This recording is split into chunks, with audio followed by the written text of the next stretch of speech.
हार जीत जाता है और वो मोटा लड़का रोने लगता है। तभी वहां पर कैप्टन हेडली आ जाता है और कैप्टन हेडली उस मोटे लड़के की इतनी पिटाई करता है कि वो अधमरा हो जाता है। और वहीं रेड एंडी के ना रोने पर हैरान है क्योंकि उसकी वजह से उसके 2 पैकेट सिगरेट का नुकसान हो गया था। इसके बाद अगली सुबह गार्ड्स आकर सारे कैदियों को कैंटीन में नाश्ते के लिए ले जाते हैं।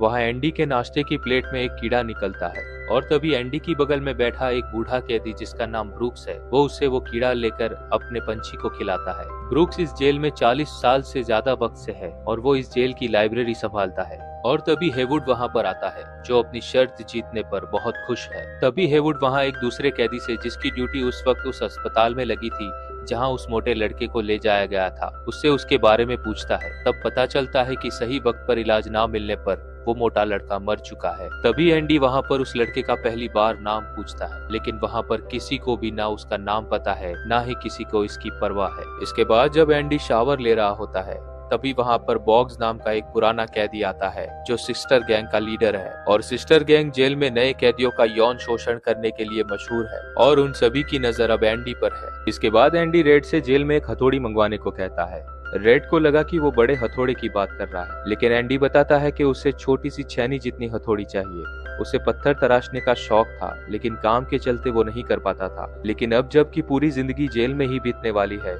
तो वो अपने पुराने शौक पूरे करना चाहता है। अगर वो हथौड़ी के साथ पकड़ा जाता है तो वो रेड का नाम नहीं लेगा और इस शर्त पर रेड एंडी का काम करने को राजी हो जाता है। जिसके बाद एंडी रेड से पूछता है कि उसका नाम रेड कैसे पड़ा। तब रेड भी थोड़ी देर सोचकर कहता है कि शायद वो आयरिश है इसलिए। और रेड को एंडी का यही अंदाज पसंद आता है क्योंकि जेल में ऐसा कोई भी दूसरा नहीं है जिसे किसी भी चीज की परवाह है। इस पूरी जेल में एंडी वो पहला आदमी है जिसने रेड से उसके नाम का मतलब पूछा था।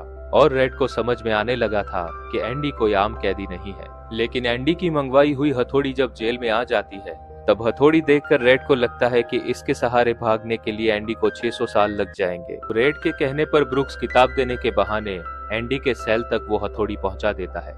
और उसके कुछ दिनों बाद एंडी को अकेला पाकर सिस्टर गैंग वाले उस पर हमला कर देते हैं और उसका यौन शोषण करते हैं और ये सिलसिला कई सालों तक चलता है। कभी कभार एंडी खुद को बचाने में कामयाब हो जाता है, लेकिन ज्यादातर वक्त एंडी के चेहरे की चोट बताती है कि एंडी अब अंदर से टूट रहा है। लेकिन तभी 1949 की गर्मियों में जेल के कैदियों को जेल से बाहर जाकर काम करने का मौका मिलता है और रेड अपना जुगाड़ लगाकर एंडी का भी नाम इसमें दे देता है। और इतने सालों बाद एंडी को वहां अपना हुनर दिखाने का मौका मिलता है जहां वो कैप्टन हार्डली को अपने साथी गार्ड्स के साथ अपने मरे हुए भाई की विरासत में मिले कुछ पैसों के बारे में बात करते हुए सुनता है, जहां कैप्टन हार्डली उन पैसों पर लगने वाले टैक्स से परेशान है। ये सुनते ही एंडी सीधा जाकर